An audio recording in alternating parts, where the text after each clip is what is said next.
베세토바 프로젝트. 공동체 생활에서 끊임없이 문제되는 것 중 하나가 경제, 재정의 문제다. 본래 둘의 마을은 처음 시작하던 때부터 창립 정신의 무소유의 정신을 기반으로 하고 있다. 물론 무소유라 해서 아무것도 가지지 않는다는 뜻이 아니라 경제를 일으키고 재정을 확보하되 그 경제가 둘의 마을에 속한 가족과 개인들의 것이 아니라 둘의 마을의 이장이신 예수님의 것으로 소유한다는 말이다. 그리고 둘의 마을의 재산이 예수님의 것이란 말은 예수님의 뜻을 따라 이웃을 사랑하고 섬기는 일에 쓴다는 것을 뜻한다. 그런 바탕에서 둘의 마을이 지켜나가는 경제 원칙이 바로 능력에 따라 일하고 필요에 따라 쓴다이다. 거기에다 둘의 마을은 삼위일체의 원칙이라 하여 신앙과 생활과 산업을 하나로 묶어 균형을 이루어 나가게 하려는 원칙을 갖고 있다. 우리가 믿는 믿음에 인생을 거는 신앙이 생활 속에서 실천되어 가고 그 신앙 생활이 날마다 부딪히는 산업 현장에 적용되어 신앙적인 산업을 일으켜 나가는 것을 일컬어 삼위일체 신앙이라고 말한다. 말로는 간단한 경제 원리지만 실제로 공동체 생활에 적용될 때에는 그렇게 간단하거나 순탄치만은 않다. 맨 처음에는 무소유 원칙과 능력 있는 사람은 일하고 필요한 사람은 쓴다는 원칙에 따라 각자가 필요한 돈을 그때그때 마을 재정부에서 타서 쓰게 했다. 그랬더니 열심히 일하면서 마을 경제에 크게 기여하고 있는 일꾼들은 일에 파묻혀 돈을 쓸 생각도 시간도 없었지만 몸이 나쁘거나 성품이 게을러 어영부영 시간을 보내는 사람들은 시간이 남아돌게 되니 돈 쓸 이유들을 생각해내 연방 지출을 요청했다. 이것이 문제가 된 것이다. 이런 사정이 시간이 흐르자 당연히 말썽을 일으키게 마련이었다. 상당 기간 서로 불편을 느끼다가 어느 단계에 가서 마을 회의를 열어 이 문제를 진지하게 다루기로 했다. 사회자인 내가 회의 서두에 논의의 주제를 설명했다. 여러분, 오늘 회의 주제는 마을 운영에서 그간 큰 불편을 주었던 경제 문제, 즉 용돈 문제입니다. 우리 마을은 무소유의 원칙 아래 능력에 따라 일하고 필요에 따라 쓴다는 원칙을 정하고 지내왔습니다. 그런데 그간의 실행 과정에 문제점이 드러났습니다. 이 문제점을 개인적으로 이러쿵저러쿵 하게 되니 마을 분위기도 안 좋고 그런 말을 하는 사람이나 듣는 사람이나 피차간에 득이 되지 않았습니다. 그래서 오늘은 마을에서 용돈이 지급되는 원칙을 새롭게 정하자는 주제를 걸고 토론을 하겠습니다. 오늘 모임에서 문제점을 살펴 그간에 실시해 오던 제도를 그냥 두자든지 아니면 새로운 원칙을 정하자든지 논의를 거쳐 정해지는 대로 해야겠습니다. 우선 그동안 우리가 실행하고 있는 내용에는 두 가지 문제가 있습니다. 첫째는 마을에서 노동력이 있고 기술이 있어 열심히 일하는 일꾼들은 돈을 타서 쓸 시간도 없고 생각도 없어서 거의 돈을 쓰지 않고 있으나 그렇지 못한 가족들 중에는 노상 돈 타다가 쓰고 있으니 이 일로 마을에 말썽이 생기고 있습니다. 그리고 아직 우리 사회는 체면 차리는 사회가 되어 점잖은 사람들은 아쉬운 게 있어도 체면 차리느라 그냥 참고 돈 타러 오지 않지만 어떤 사람은 그냥 참으면 될 것도 재정부에 돈 타다가 쓰고 있어서 마을 생활이 불편해지고 있습니다. 오늘 진한 토론을 거쳐 바람직한 대안을 찾읍시다. 이것이 오늘의 주제입니다. 그 후 곧 논의에 들어갔다. 긴 시간에 걸친 토론을 거쳐 합의된 안은 매달 초 각 가정에 일정한 금액의 돈을 먼저 지급하고 월 말에 가서 쓰고 남은 금액은 반환하기로 하는 내용이었다. 일견 괜찮은 안인 것 같아 그렇게 하기로 결정했으나 실행 과정에 문제가 생겼다. 예를 들어 다음 날이 남은 돈을 반환하는 날이면 식구들 중에 일부러 수원이나 면 소재지로 가서 남은 돈을 쓰고 오는 사람도 있는 것이었다. 그렇게 되니 일터에서 일꾼이 빠지게 되는 데다 속 들여다 보이는 얌체짓이라 하여 말썽이 계속되었다. 그래서 서너 달 그런 방법을 계속하다가 다시 원칙을 고쳤다. 월 초에 각 가정에 지급한 돈이 남게 되면 자신들의 돈으로 하고 모자라는 가정은 그 내용을 적어 모자라는 만큼 재정부에 신청하여 타기로 했다. 말하자면 각 가정이 자신들의 저금 통장을 가질 수 있게 한 것이다. 이런 원칙을 세우고 실시하게 되니 일단은 말썽이 사라졌다. 그러나 능력에 따라 쓰고 필요에 따라 쓴다는 원칙 자체가 문제를 내포하고 있었다. 왜냐하면 유능하고 열심히 일하던 사람은 의욕이 줄어들고 마음가짐이 바르지 못하거나 공동체 정신이 뚜렷하지 못한 사람들은 땀 흘려 일하지 않고 오락가락 헛시간을 보내는 것이 눈에 두드러지게 나타나기 때문이었다. 더 나쁜 것은 자기가 일하지 않는데 그치지 않고 열심히 일하는 다른 일꾼들에게까지 나쁜 영향을 미치는 것이었다. 공동체 운동에 공감하여 뜻을 품고 들어온 일꾼들이 의욕을 가지고 열심히 일하면 먼저 온 일꾼들이 지나가며 빈정거린다. 야, 넌 김진원 목사 양자 될라 하나? 뭐 그래 열심히 일했었노? 이런 소리를 몇 번 들으면 그만 의욕을 잃고 끝내는 두레마을을 떠나려 하게 된다. 내 입장에서는 새로 들어온 일꾼들이 열심히 일하는 모습을 보면 고맙고 귀하게 여겨져 속으로 저 젊은이가 참 좋은 일꾼이로구나. 잘 길러 마을의 기둥으로 세워줘야지 하고 생각하는데 그 젊은이가 얼마 지나지 않아 두레마을을 떠나겠다고 하면 여간 실망스러운 일이 아니었다. 아니 이 사람아, 그게 뭔 소리여? 자네에 대한 기대가 얼마나 큰데 갑자기 떠나겠다는 겐가? 자네 처음 올 때 두레마을에 뼈를 묻을 각오로 왔다더니 그간에 그렇게 변했는가?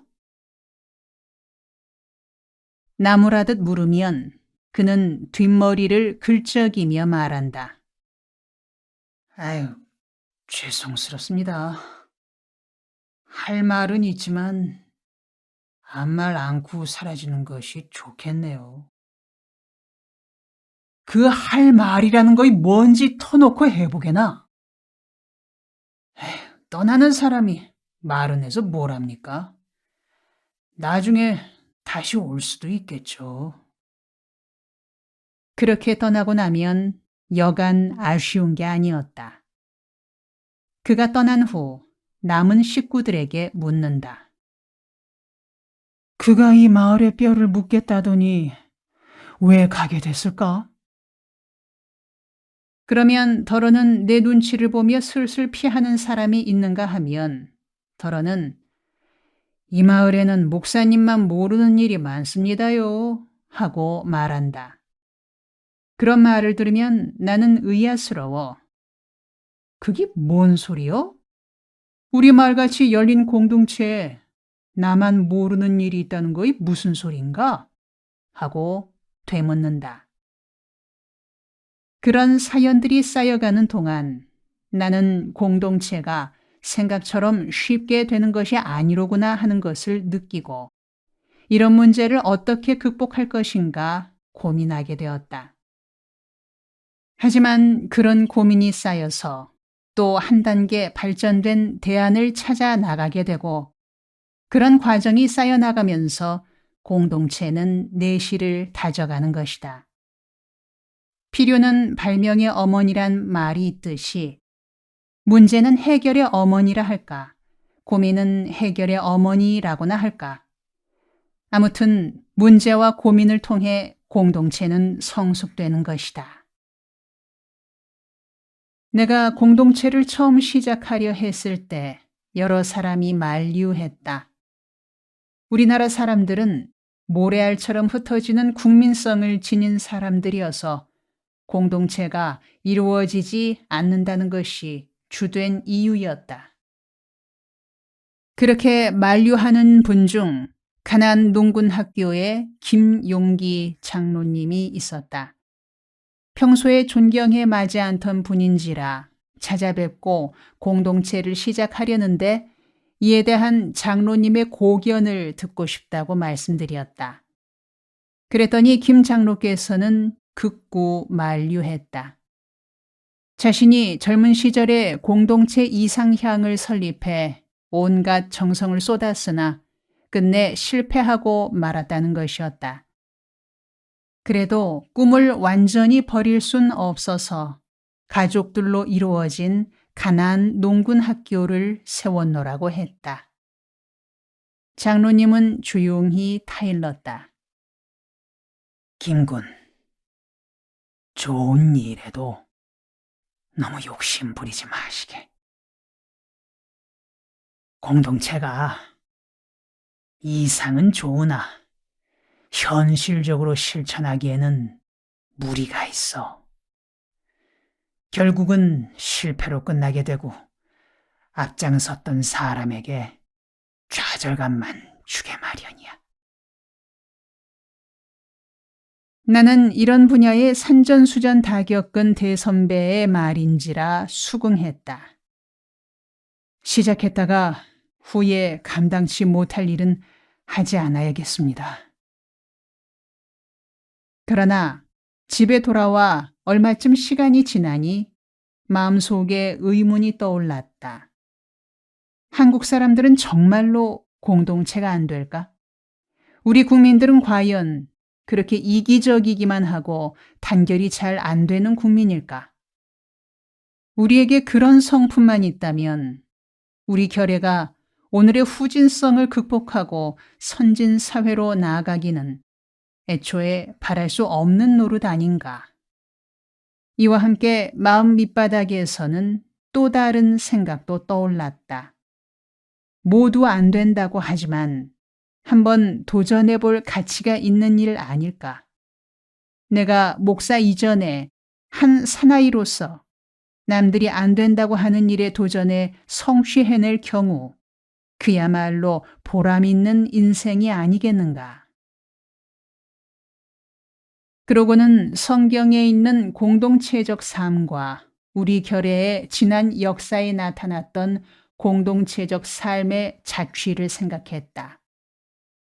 또한 한국 교회가 앞으로 나아가야 할 방향을 생각했고, 아울러 우리 민족이 분단 체제를 극복하고 통일 한국 시대를 열어나가야 할 미래를 생각했다. 그런 모든 점에서 공동체를 세워나가는 일은 큰 의미를 지닌다는 결론에 이르렀다. 이렇게 해서 1979년 시작한 두레마을이 1년 만에 실패로 끝났던 과정은 앞에서 밝힌 대로다. 그 후 7년의 준비 작업을 거쳐서 1986년 4월에 시작한 제2차 두레마을이 오늘에 이르고 있다. 제2차 두레마을을 시작하던 날, 나는 두레 식구들 앞에서 이렇게 말했다. 오늘 우리가 남들이 안 된다는 공동체 마을을 시작하면서 일단은 10년을 시험 기간으로 정하고 다시 시작해보자. 10년간 열심히 살아보고 과연 안 되는 일이면 그때 가서 포기하자. 한국 땅에서 바람직한 공동체를 이루어 나가는 일에 10년 정도는 투자해볼 가치가 있다. 이렇게 선포하고 제2차 두레마을을 시작한 지 7년여가 지나고 나니 공동체가 되는 것이로구나 하는 자신감이 생겼다. 그리고 공동체 운동이 애초에 생각했던 것보다 훨씬 중요하다는 것도 느끼게 되었다. 그래서 7년을 지나는 동안 두레마을 가족들은 다음과 같은 결론을 품게 되었다. 한국 땅에서 공동체는 꼭 해야 할 일이고 또 반드시 성공할 수 있는 일이다. 그러나 이런 확신을 지니게 되었다는 것과 공동체가 제대로 운영되는 것은 별개 문제였다. 두레마을은 여러 우여곡절을 겪고 아슬아슬한 존폐 위기를 겪으며 지탱해왔다. 공동체를 이루어 오면서 겪은 어려움 가운데 첫째는 역시 사람 문제였다. 공동체를 제대로 이끌어 나갈 일꾼이 절대적으로 부족했다. 물론 숱한 사람들이 공동체의 뜻이 있어서 우리 마을을 찾아온다. 그러나 그들은 대체로 경영이나 관리에 적합지 못한 사람들이었다. 공동체가 성장 발전하려면 경영 능력이 있는 일꾼들이 각 부서에 포진해 있어야 하는데 그렇지 못했다. 인생 경영, 자기 관리에 실패한 사람들이 주로 두레마을로 찾아들었다. 그런 사람들을 대충 훈련시켜 각 부서의 경영을 맡기다 보니 일이 제대로 될 턱이 없었다. 두레마을은 농업을 주축으로 하는 농업 공동체다.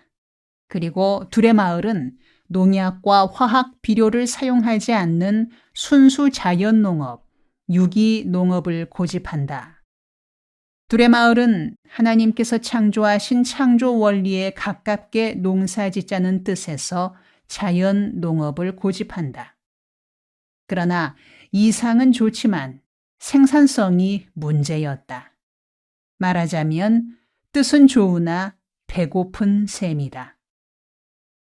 두레마을 현장마다 전문가 없이 아마추어들이 모여 좋은 뜻으로만 경영하다 보니 생산성은 갈수록 낮아지고 시행착오가 되풀이됐다.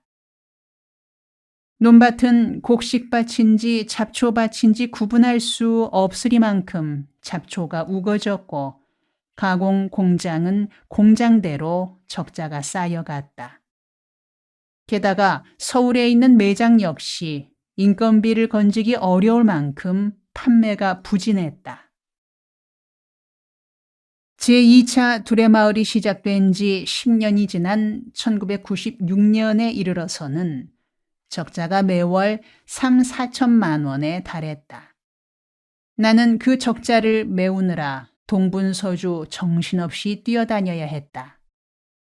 그러기를 몇 년 계속하니 체력도 정신력도 한계에 다다를 수밖에 없었다. 이런 상태로 계속 끌고 갈 수는 없는 터였다. 뭔가 획기적인 전기 없이는 공동체가 무너질 수밖에 없는 상황에 이르렀다. 그러던 10월 어느 날 두레마을은 대책을 논의하는 회의를 열었다. 회의 머리에 나는 일장 연설을 했다. 그간 둘의 가족 여러분의 수고가 여간 크지 않았습니다. 우리 마을이 오늘에까지 이르게 된 것은 첫째는 하나님의 돌보심이요. 둘째는 여러분의 땀과 수고 덕분이라 하겠습니다. 그러나 우리가 처한 현실에 대해 정직해야 합니다. 거두절미하고 결론부터 말하자면 우리 마을은 지금 존폐 위기에 처해 있습니다. 위기 내용은 세 가지입니다. 첫 번째는 공동체의 정체성 위기입니다. 우리는 성경적인 삶을 땅 위에 실현해 나가자는 뜻을 세우고 예수 공동체로 시작했습니다. 그러나 지나온 10년 세월에 이 점이 너무 약화되었습니다. 예수 공동체에서 예수는 빠지고 사람들만 남은 셈입니다. 성경적 삶을 살아보자고 했는데 성경은 사라지고 사람의 생각만 남았다 하겠습니다. 우리들이 직면한 두 번째 위기는 공동체 정신의 위기입니다. 공동체를 이루어 보겠다고 처음 200여 명이 모였으나 그간의 공동체 정신은 약화되고 개인들의 이기심과 고집만 자라고 있습니다. 우리가 처한 세 번째 위기는 경제 위기입니다. 지금 우리 마을은 매월 적자가 3천만 원에 이르고 있습니다. 어떤 달은 4천만 원을 넘어서는 때도 있습니다. 이런 상태로는 도저히 공동체를 계속할 수 없습니다.